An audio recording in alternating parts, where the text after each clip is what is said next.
আসসালামু আলাইকুম ওরহমতুল্লাহ। আপনি কি কখনো ভেবে দেখেছেন রমাজানের রোজা কি প্রথম থেকেই মুসলমানদের উপর ফরজ ছিল, নাকি এটি ধাপে ধাপে নাজিল হয়েছে?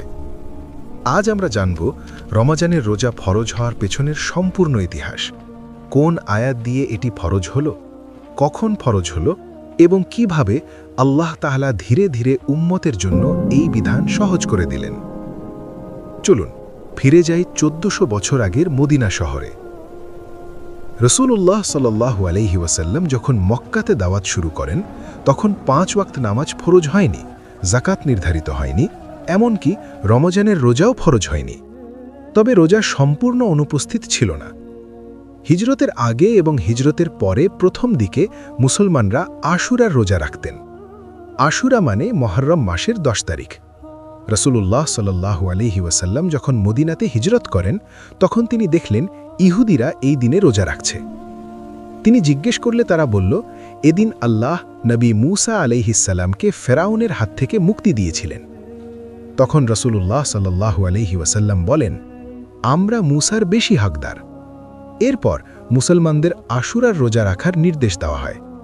অনেক আলেমের মতে একসময় এটি ওয়াজিনের মতো বাধ্যতামূলক ছিল, কিন্তু তখনও রমাজানের রোজা ফরজ হয়নি। হিজরতের দ্বিতীয় বছর, অর্থাৎ দ্বিতীয় হিজরি সাল। এই বছর মুসলমানদের জীবনে বহু গুরুত্বপূর্ণ ঘটনা ঘটে। এই বছরই যাকাত ফরজ হয়, ঈদের নামাজ নির্ধারিত হয় এবং রমাজানের রোজা ফরজ করা হয়।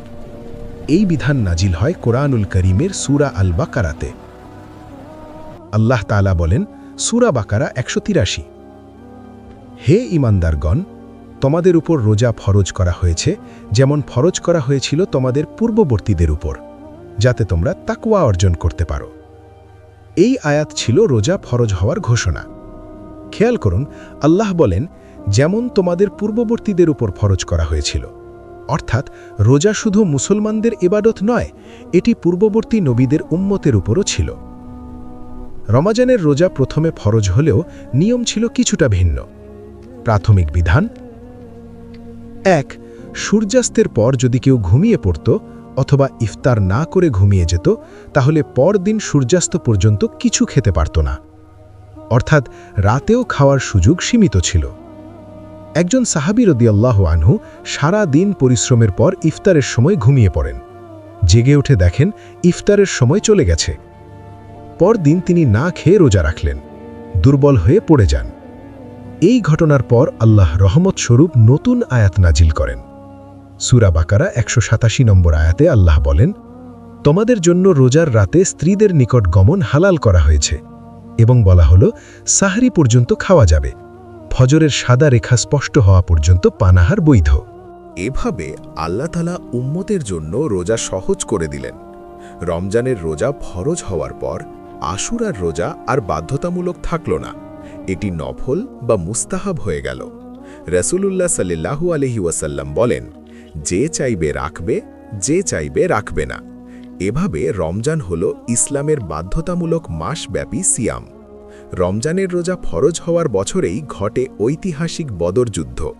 এই যুদ্ধ সংঘটিত হয় 17 রমজান 2 হিজরিতে। ভাবুন, রোজা ফরজ হওয়ার অল্প কিছুদিন পরই মুসলমানদের অংশ নিতে হয় এক কঠিন যুদ্ধে। তবুও তারা রোজা রেখেই আল্লাহর সাহায্যে বিজয় অর্জন করে। রাসূলুল্লাহ সাল্লাল্লাহু আলাইহি ওয়াসাল্লাম বলেন, ইসলাম 5টি স্তম্ভের উপর প্রতিষ্ঠিত, তার মধ্যে একটি হল রমজানের রোজা। এভাবে রোজা হয়ে যায় ইসলামের অন্যতম প্রধান ইবাদত।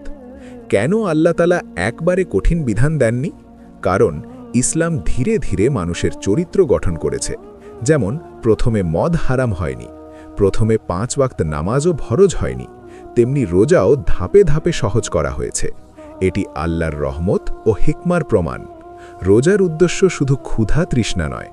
আল্লাহ বলেন, লাআল্লাকুম তাত্তাকুন, অর্থাৎ তোমরা যেন তাকওয়া অর্জন করো। রমজান আমাদের শেখায় আত্মসংযম, ধৈর্য, দরিদ্রের কষ্ট অনুভব, আল্লাহর ভয় ও ভালোবাসা। রমজানের রোজা একদিনে ফরজ হয়নি, এটি এসেছে ধাপে ধাপে, আশুরা থেকে শুরু করে পূর্ণাঙ্গ রমজান সিয়াম পর্যন্ত। দ্বিতীয় হিজরিতে মদিনাতে সূরা বাকারা নাজিলের মাধ্যমে রমজানের রোজা মুসলমানদের উপর ফরজ হয়। তারপর আল্লাহ তাআলা নিয়ম সহজ করেন এবং রমজান হয়ে ওঠে তাকওয়ার প্রশিক্ষণ মাস। যদি এই ইতিহাস ভিত্তিক আলোচনা আপনার ভালো লাগে, ভিডিওটি লাইক করুন, কমেন্টে লিখুন আলহামদুলিল্লাহ এবং সাবস্ক্রাইব করুন ইসলামিক জ্ঞান ভিত্তিক আরও ভিডিওর জন্য। আসসালামু আলাইকুম ওয়া রাহমাতুল্লাহ।